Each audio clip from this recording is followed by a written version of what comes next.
નમસ્કાર દર્શક મિત્રો, શિનોર સમાચારમાં આપનું સ્વાગત છે। હું છું મેઘા અગ્રવાલ અને જોઈએ આજના સમાચાર। ગંભીરા પાસે મહીસાગર નદી પર બનેલ બ્રિજ તૂટી પડતા અનેક વાહનો નદીમાં પડ્યા હોવાનું જાણવા મળી રહ્યું છે। 9 જૂન જે કાળો દિવસ જેવો સાબિત થયો છે।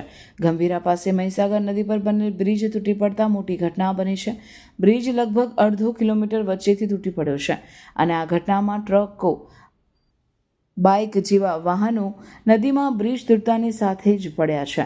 હજુ કેટલા લોકો મોતને ભેટ્યા છે જાણવા મળ્યું નથી, પણ આ હોનારતથી આખું ગુજરાત ધ્રુજી ઉઠ્યું છે। પહેલા પેનલ ક્રેશ, હવે પુલ નદી પડ્યો। આ પુલ સૌરાષ્ટ્રને જોડતો પુલ છે। હવે જોવું એ રહ્યું કે કેટલાના મોત નીપજ્યા છે। રિપોર્ટર સરફરાઝ દિવાન, શિનોર સમાચાર ન્યૂઝ, પાદરા। મધ્ય ગુજરાતને જોડતા મહત્વનો બ્રિજ છે।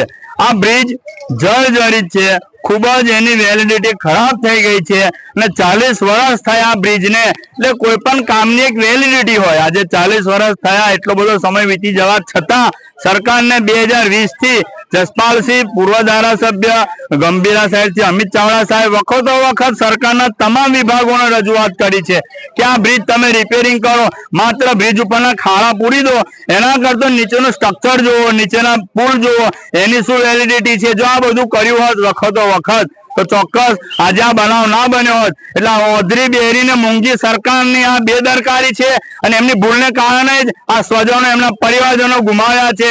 માણસનું જીવન અમૂલ્ય છે, એનું ક્યાંય મૂલ્ય ના હોય, પરંતુ આ સરકારે જો ધ્યાન રાખ્યું હોત આ બ્રિજનું તો આજે આ પરિસ્થિતિ ઊભી ના થઈ હોત। એટલે આ જે કઈ ઘટના બની છે એની માત્ર જવાબદારી સરકારની છે।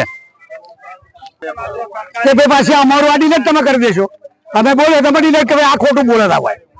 પણ આ કુટુંબો છે બધા અત્યારે અહીંયા ઉભા છે, બધા ગરીબ કુટુંબો છે।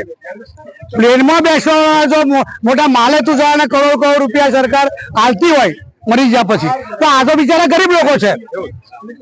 એ લોકોને સરકાર તરફથી ખૂબ સારું વળતર મળે અને એમનું જીવન, કુટુંબનું જીવન, જે એમને મોભી ખોયા છે, જે કમાતા છોકરા ખોયા છે, જે બહેનો અંદર હશે એ બધા ખોયા છે, તો એમને સારામાં સારું વળતર સરકાર તરફથી મળે। અને બીજું કે આ જે તિથોડ બદલપરા જે આળબંધ છે, એ આળબંધ જો થાય, વર્ષોથી બ્રિટિશરોએ બનાવેલો આળબંધ છે, એ આળબંધ કોંગ્રેસ આવી, ભાજપ આવી, કોઈથી બન્યો નહીં।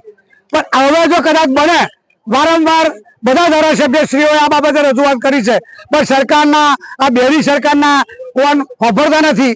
એ આળબંધ બને તો આ જે હોનારત થાય છે બધી, એનું જે ખારું પાણી આવે છે એ બંધ થાય અને આ જે હોનારત એ બિલકુલ બંધ થાય એવું અમારું માનવું છે।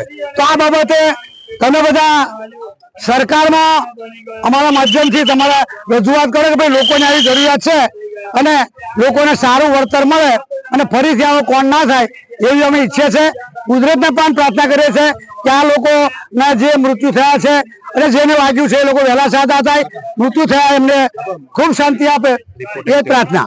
હા જી, આજે સવારમાં જે ઘટના બની છે, જે ખૂબ જ દુઃખદ ઘટના છે। હાલ સૌ કોઈ આ બચાવ કામગીરીમાં લાગેલા છે। ફાયર બ્રિગેડની ટીમ છે, પોલીસ સ્ટાફ પૂરેપૂરો છે, કલેક્ટરશ્રી છે, તમામ લોકો અને સૌથી મોટો સહકાર એ સ્થાનિકોનો છે। સ્થાનિકોની મદદથી હાલ બચાવ કામગીરી ચાલી રહી છે। મૃત્યાંક લગભગ હાલ 3 જેવા મૃત્યુ થયા હોય તેવું જણાઈ આવે છે અને પૂરી બચાવ કામગીરી પૂર્ણ થશે ત્યારબાદ જ ચોક્કસ આંકડો જાણી શકાશે।